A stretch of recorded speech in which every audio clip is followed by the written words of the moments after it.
the Most High be praised today. Hallelujah. Well, it's time for our School Messiah Bible Institute teaching. Hallelujah. And today we're going to look at the topic of Hebrew thought versus Greek thought. Hebrew thought versus Greek thought. So let's have a word of prayer as we get into this topic. Abba Yah, thank you for your mercies, your goodness, your graciousness to us today. We thank you for another time of teaching and being able to impart to the Talmudim that they may be aware of your word, your truth, and also how your Torah establishes a certain way of how we are to think and how we are to live. And so, Abba Yah, we do thank you and ask that you give us wisdom with the information that we share today, that it would be helpful and edifying to those who are learning and who are developing in the Messiah. We bless you. Amen. Hallelujah. Now, this topic that we're covering today, Hebrew thought versus Greek thought, is a topic that I have taught a number of times before over the years, and I want to discuss this same topic again because it is necessary that the disciple has an understanding of the differences between Hebraic thinking and Greek thinking. That they understand that there's a difference between Hebrew culture and Greek culture. And so the only way that we can really do that and help to emphasize the importance that as we deal with the scriptures, what we discover is that the scriptures, in its ideas, its concepts, its teachings, for all intents and purposes, lays the foundation for what we call Hebraic culture. So, in order for us to do that, it's important that we show the contrast between the two. So what I want to do is to begin by giving a description of the Greek view on things and then the Hebraic view on things. And what we're going to do, we're going to talk about some different areas that each way of thinking sees it. We're going to talk about worship, prayer, and salvation. And hopefully we may be able to cover all of these. If we're not able to cover all of these in this one lesson, then we'll pick it up on next week and cover the next portion. So the first subtopic we want to deal with as we deal with Hebrew thought versus Greek thought has to do with worship and how worship is seen. So when we think of the word worship, there are a number of things that come to our mind. And we most oftentimes see the word worship differently than we may see the word service. Because in in the West, worship is seen as something that a person does to express their homage to their deity. And so let's look at the Greek view of worship. This is how the Greeks understand the idea of worship.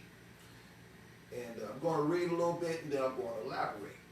So in the Greek view of worship, we find that gatherings for worship were thought to please the deities, the Elohim or the gods of the Greeks, and also to cause them to cast favor upon the people.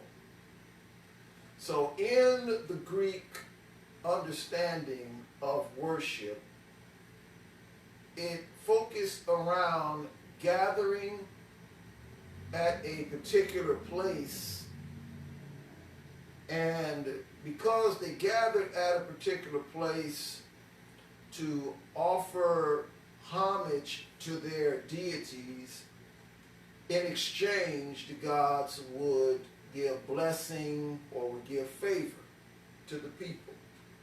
And the activities involved in the worship would be singing of songs, playing, dancing to the gods. This was all a form of worshiping. And this worship is what unified the people. One of the things that we could say is that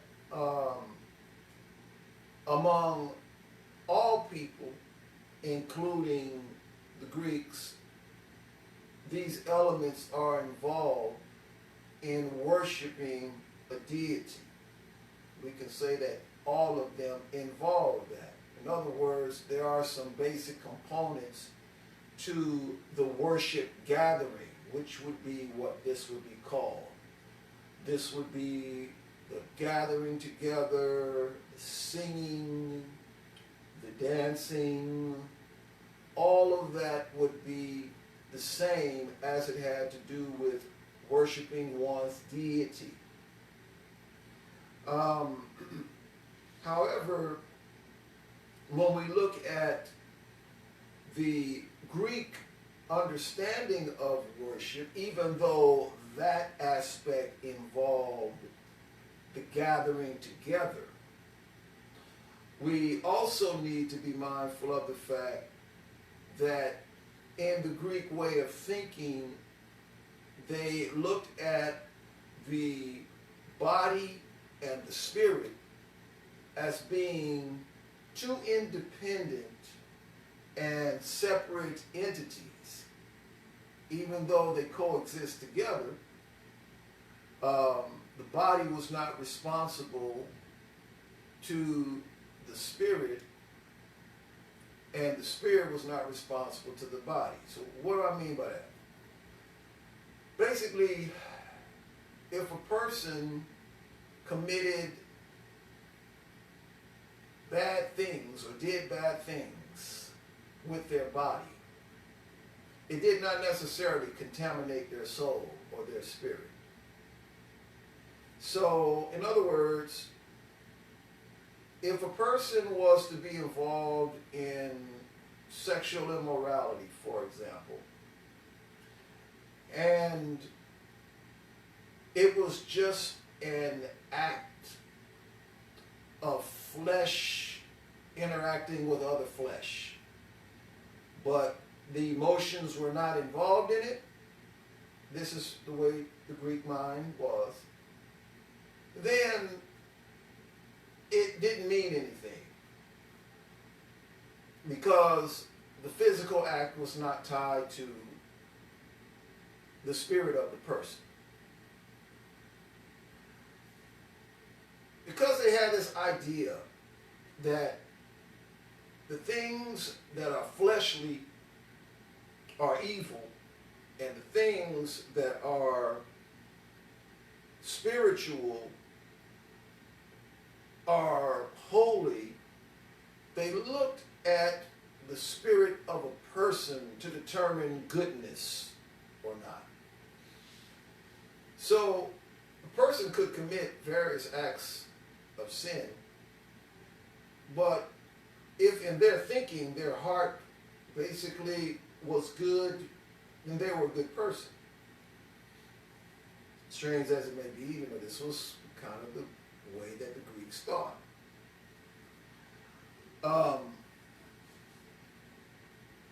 It was primarily the state of mind that the gods were interested in from Greek thought. So, regardless of what you may have done in the physical, if your state of mind, your way of thinking, your way of understanding things was right, then you'll be okay with the gods, so to speak. You know, it was quite common for people to be, especially in Greek culture back in the ancient time, it was quite common for people to be involved in sexual immorality. And I'm bringing that up because that was just a very prevalent thing within Greek culture in the ancient time. It was a common thing. But that was irrelevant to the gods or the deities. All right? They focus more upon your state of mind.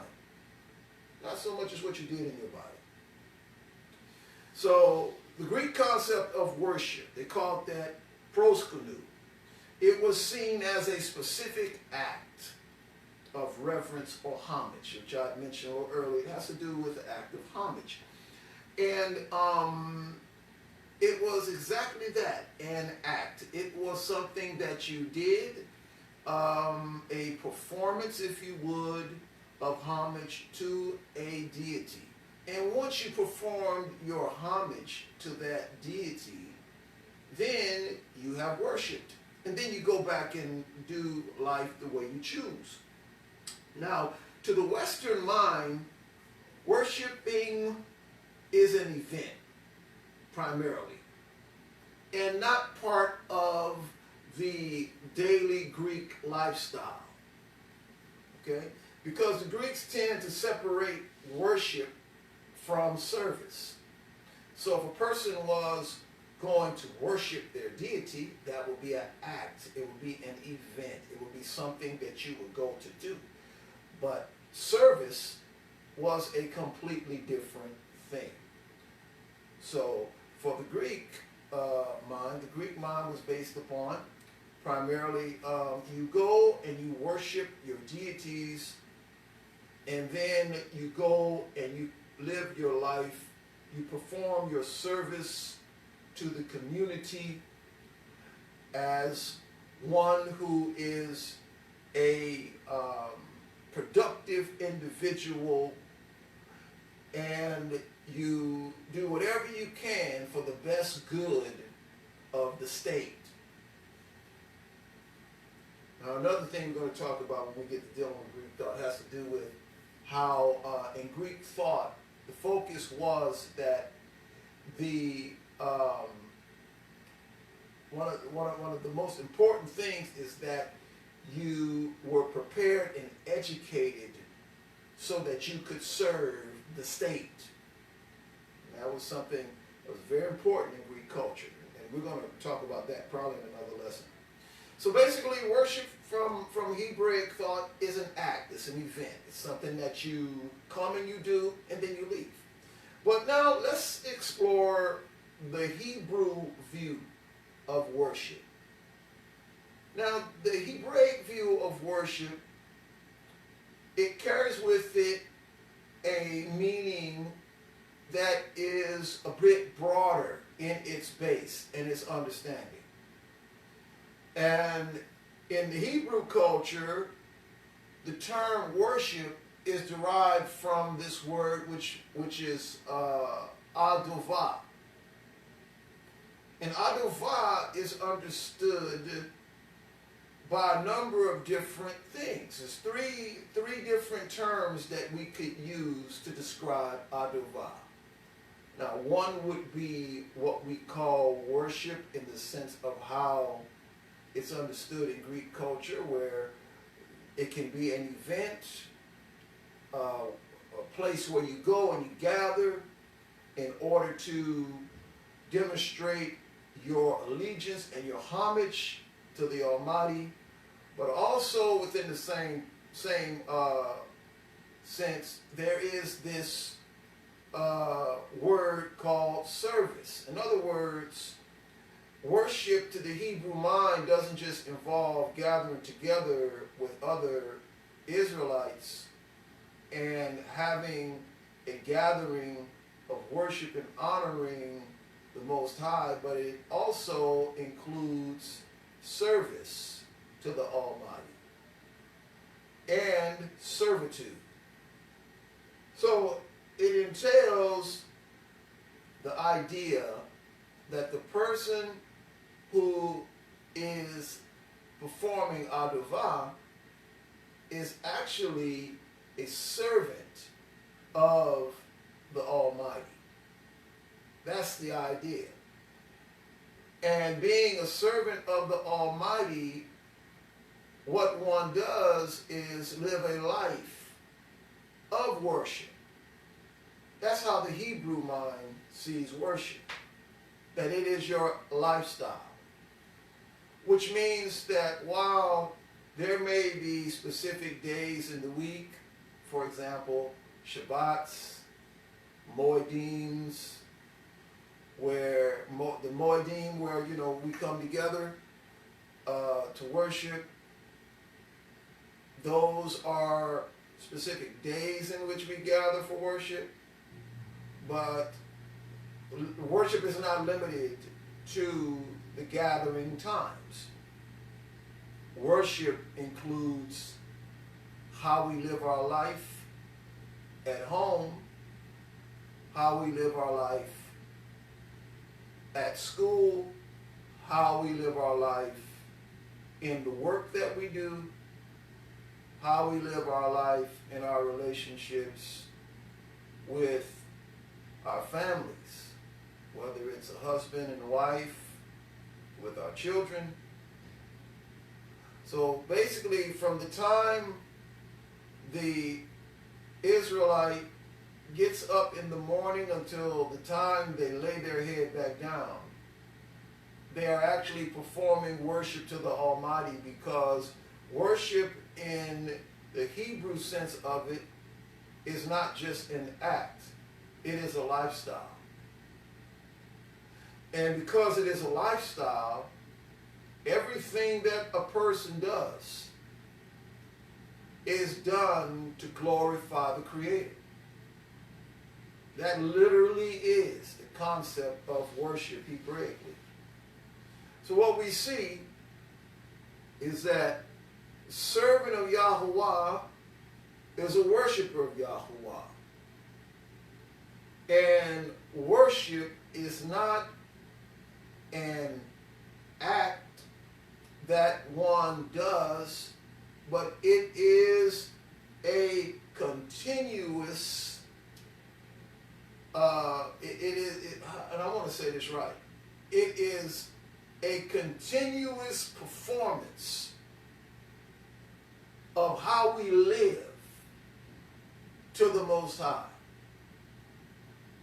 And what comes to my mind when I think about worship from the Hebrew understanding of it is a passage that the Apostle Paul notes, where he says that in everything you do, do to the glory of Elohim. When Paul made that statement, he was very literal about what he was saying. He was making a statement that conveyed Hebrew thought. Paul didn't just come up with that verse because he had some revelation and insight from the Messiah that in all you do, do to the glory of Elohim and the Messiah Yeshua. Sometimes when we read the scriptures, we think that the passages that were written by the apostles was like new revelation separated from the Torah and the prophets. But in actuality, what the writings of the apostles indicate was things that were already ingrained in their understanding of how to serve the Most High. And so when we understand worship, worship is a lifestyle. So when we leave the worship house, we don't all of a sudden become someone else after we've raised our hands and said hallelujah, or after we've spoke the final blessing. We don't become someone else when we leave out and then all of a sudden start using terminology that is in conflict with the righteousness of the scriptures. We still govern our lives in such a way where it reflects that we agree with what the commandments of the Bible say. See, worship from a Hebrew perspective is a lifestyle. So when I get up in the morning, I'm giving praise to the Most High for waking me up. I'm giving praise to the Most High for good health. I'm giving praise and thanking the Most High for the provision of food. I'm giving praise to the Most High for the ability to be able to work, for the use of my limbs. And in my work day, I'm doing my best to make sure that I'm arriving to work timely so that I can be an example. See, in our walk, in everything we do, even at our work, in our studies, when we study, we do our studies as unto Yahuwah. So, whatever we do, our lifestyle is a lifestyle of service unto the Most High. Now, for many of us that live in this Western world, this is a great challenge because, to tell the truth, the Western world really follows the Greek view of worship. Even though the greater majority of the Western world, that would be, the European nations and the United States of America, even though the greater majority of the Western world practices the faith of Christianity, yet in our time, those who practice the faith of Christianity will go to church on Sunday, maybe during the week, but will go to church on Sunday, and they will perform the act of giving homage to Elohim, and then once they leave, their minds are then involved in going shopping, going to the movies, going to watch the game, going here, going there. What happens is that whole quote-unquote experience, worship experience, has just left them. Because in Greek thinking, worship is an experience. And what I found ironic when I look around and listen to some of the verbiage today as it relates to worship, you'll find that there are many churches today, when they refer to the worship services now, they refer to them as the experiences. We have our first worship experience at such and such. They refer to them as experiences. And what I'm seeing is that much of this ideology is coming right out of the Greek philosophical way of thinking. Because most of us here in the West, we don't really see it, but we actually are Greek in our culture. And it shouldn't be a surprise that that's the case. It really shouldn't be. If you look at the foundations of the educational system, and we'll get into that too, the lettering system is based upon a Roman lettering system. The language is based upon Greek and Latin words. If you look at the origins of English language, look at it. The words have their foundations in Greek and Latin roots.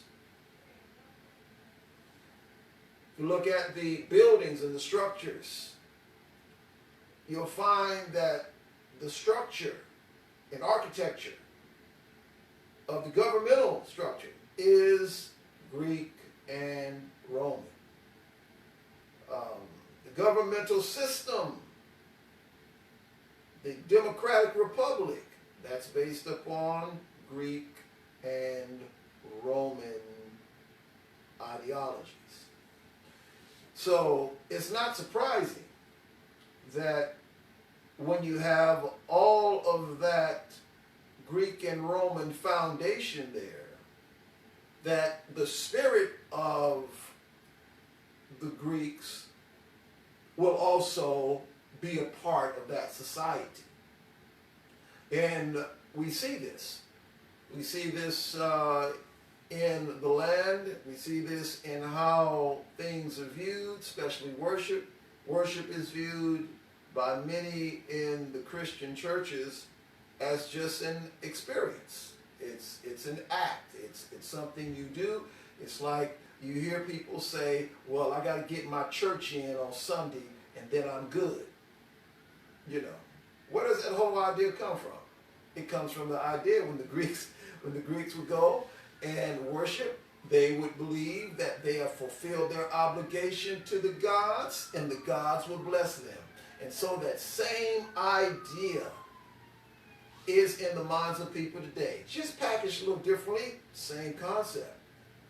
But when you talk about Torah-based, Hebraic ideas of worship, what happens is that you have a whole different level, because for us who are Messianic Hebrew Israelites, for us, we understand worship the way our forefathers understood worship. We understand worship based upon Messiah and the apostles, and how they understood worship. So when they would meet on the Shabbat, they didn't just meet on Sabbath, have a Sabbath worship, and then go out to the mall afterwards and go to the movies afterwards. During the whole day of Sabbath, the whole day of Sabbath, you know, after they would have the Shabbat service, they spend their time enjoying their family, but they would also spend time meditating on the scriptures as well. And then when the sun went down, they would have a evening worship service. That worship service was a service where they would kiss the Sabbath goodbye. And that service was held on what is commonly called the first day of the week. But it wasn't a Sunday morning service. It was a Saturday night service, which would conclude the Sabbath, and they would talk about the Messiah. See, before Yahshua came, this Saturday night service was already something that was built into the framework of the Israelite faith in Judaism. This was already going on. So when we read in the Bible and it talks about that they met on the first day of the week, that's talking about a Saturday night service that they had, which is not something that only the Messianic Israelites were doing, but it was something also that the Pharisaic Jews were doing as well. They were having that's what they did. And so when it came to the idea of worship, it wasn't just a 1 hour thing.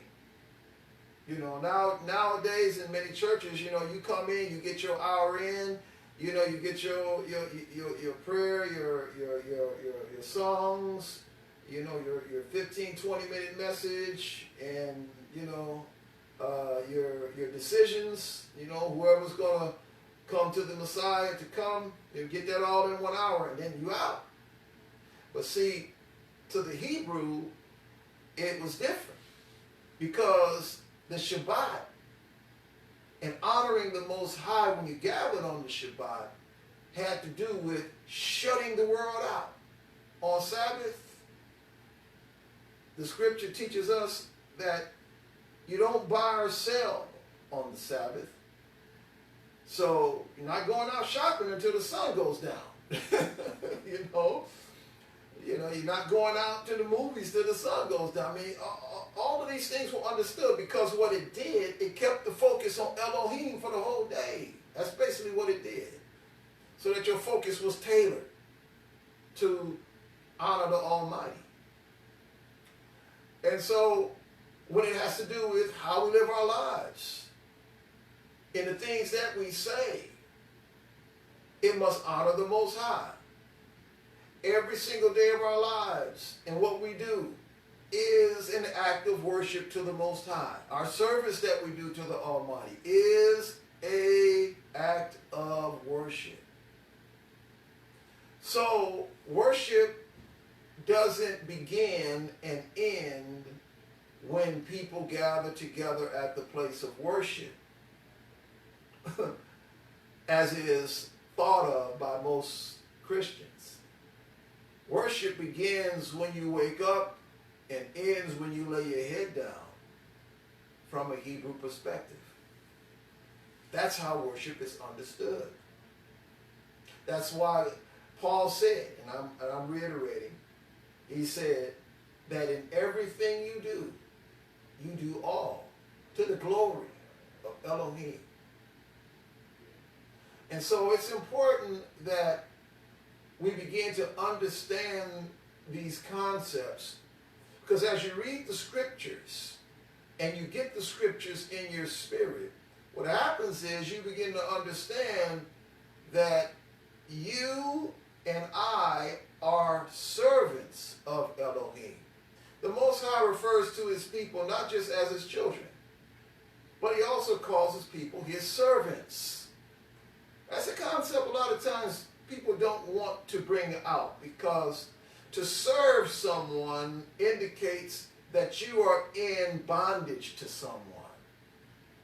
And because of this idea that man is the measure of all things in Greek thinking, people want to have a sense of control.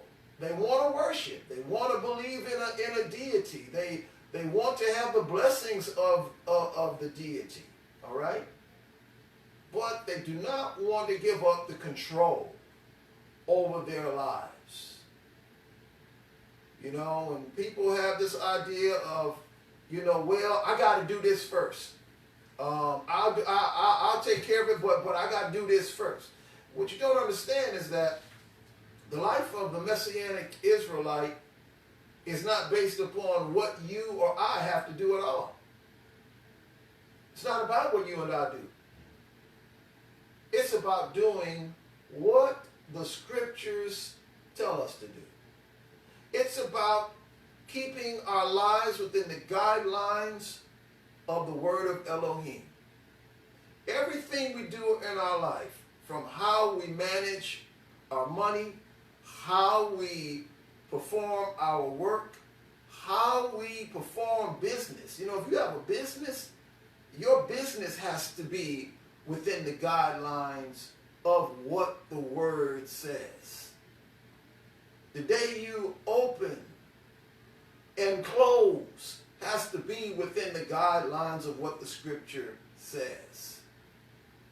See, and because most of us are so accustomed to how the world does things, and since you have many Bible teachers that really do not believe in the Torah and its commandments as being foundational to guide us in how we live every aspect of our lives, it has generally been accepted that, hey, you know, you got a business, hey, you gonna work on Saturday? Go ahead, work on Saturday. Matter of fact, go ahead and work on Sunday too. You know, we understand you got to make money.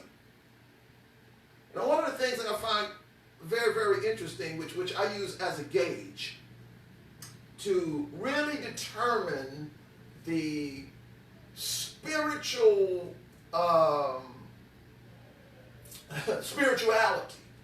I'll say, of the so-called people of Elohim, is if you go back about 150 years ago, just go back about 150 years ago. From that time and going back further, while the Catholic system had already introduced the concept of the Sabbath being changed to Sunday in the Western world, because the Catholic Church was the one that did that. But even though they did that, they still carried the same principles of Sabbath. Because if you, or when Sunday came, you went to church on Sunday, everyone went to church on Sunday, and all businesses were closed on Sunday. That's right. And that was a known thing. And you prepared the day before. You prepared on Saturday. You did all of your work. You got your food ready. It's sort of like there was a complete shift. How on Thursday night to Friday evening, there's a time of preparation where we get ready for Shabbat, the real Sabbath that the Most High gave. But when the Roman Catholic system began to take power and dominate the West, what we find is that they took the same principles and just shifted the Sabbath day. But you still basically did the same thing. You can see evidences of that even to this day if you were to go back east. And I'll never forget, this started really formulating in my mind about maybe 20 years ago. Yeah, roughly about 20 years ago, when my wife and I, we went back east, because her family lives on the East Coast, and when we went there on a Sunday, I went out to go and I needed to buy something. I forget what it is, but I wanted to go buy something. And when I went out to try and buy something, I'm up here noticing that, you know, most of the stores were closed. Not all of them, but there were a number of them that were closed. And I'm like, man, wait a minute. You know, it's like stuff's closed up around here. You know, now being from California, everything is always open, and it's been open. That's because California was a very liberal state. They don't care about the sacredness of Sabbath or Sunday, all right? But on the East Coast, there was a sacredness about Sunday. Because on Sunday, people went to church and they understood that on those days, you reverenced the Almighty. At least in their understanding of it, to those who understood Sunday to be Sabbath. And so when we look at what's going on now in this day and age, there is no reverence at all towards the concept of a Sabbath day at all. People just come to church, leave after they've had their experience, and go and do their thing. And so what I've discovered is that there's been a resurgence of this Greek way of seeing things when it comes to worship.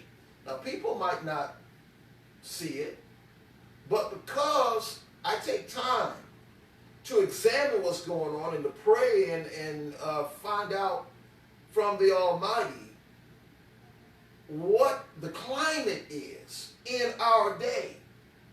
At present, the so-called Christian church is backslid. I'm just going to say it. It's backslid. It does not compare with the reference that people had 150 years ago. And so it's important that we're able to see these differences. And for those who are truly seeking to follow the Most High from the true path, it's important that you first get a clear picture of the Hebrew understanding of worship. That worship is not just an act. It's not just something that you come to the worship house and you do, but it is a way of life. It impacts your whole life. It impacts everything that you do in your life. Because you are not just an attendant at the temple. You are a servant of Elohim. And you perform what is called adova, which is service to the Almighty. And that service entails a lifestyle of obedience to the commandments, as well as gathering at the designated place of worship, where we come and we serve the Almighty with our praises, with our gifts, with our tithing, our offering, to demonstrate to the Most High that we love Him. And so these are the differences between Hebrew thought and Greek thought as it pertains to worship. I trust that this has been helpful to those of you who are not aware that we actually live in a culture that is Greek-based. And I hope that it's helped to shine some light on the fact that the Almighty is calling His people to elevate themselves out of this Greek system and Greek way of thinking and to become biblically, when I say biblically, I'm talking about the whole Bible, which is Torah-based. And when we become biblically based in our thinking, what you begin to discover is that it is Hebraic. And what does Hebrew mean? What does Hebrew mean? It means the way of the one who crosses over. Abraham was called the Hebrew, the Ivri, because he crossed over from the lifestyle of paganism to follow the way of Elohim. He crossed over from one land to another land that Elohim gave to him. It has to do with those who cross over, those who transition. See? And as believers in the Messiah, we need to begin to regard ourselves as Hebrews in our thinking, as those who transition from the way of the pagan world system to the way of Elohim. That's the Hebrew. And that's the Israelite. Because the Hebrew who transitions from the way of paganism, the way of the world, the way of the beast kingdom, over into the way, all right, into the direct, the way of Elohim, they also become Israelites. The term Israel means the one who rules with Elohim. When you come over into the way of Elohim, he puts you in a position and elevates you to a position to where you rule and reign with him. Because through the Messiah, we have all been destined to rule and reign with him. I trust this has been a blessing to you. Let us pray. Abba Yah, thank you once again for this opportunity to provide this teaching. I trust that this teaching has been insightful and illuminating to the hearer, to cause them to be able to think a little bit deeper in regards to the culture that they're living in, and to begin to desire to know more about the Torah-based Hebraic culture that comes right out of the scriptures. That if they live in obedience to your ways, they will be blessed by you. We thank you, Most High, and ask that you will cause this teaching to permeate the hearts and minds of the hearer, that it will perform the work that you have designed for it to perform, and cause many to turn in their thinking from the way of the world to the way of the Almighty. We thank you in Messiah Yeshua's name. Well, for those who have watched us for the first time, we thank you for tuning in to our School of Messiah Bible Institute teaching. I trust that this teaching has been a blessing to you, that it has been informative, and that it has helped you to understand the difference between Hebrew thought and Greek thought as it pertains to worship. I'd like to invite you to check out our website at www.ncmmi.20m.com. You can go there and view the variety of information that we have. I specifically want to direct you to the NCMMI link called the Written Word Library. We have a number of written articles there and free biblical studies and old books, ancient books that are related to the faith that I believe will definitely help to ground you in your understanding and in your walk. And so please go and view that site. We thank you for watching us. And if you find that this teaching has been a blessing to you and an encouragement to you, please share a donation with us. Your donation helps us to do the work of the Most High and to not only further the School of Messiah Bible Institute, but also to help the poor and the needy, which we do our best to serve as well. Well, the Almighty be praised. We thank you again for watching us. Shalom.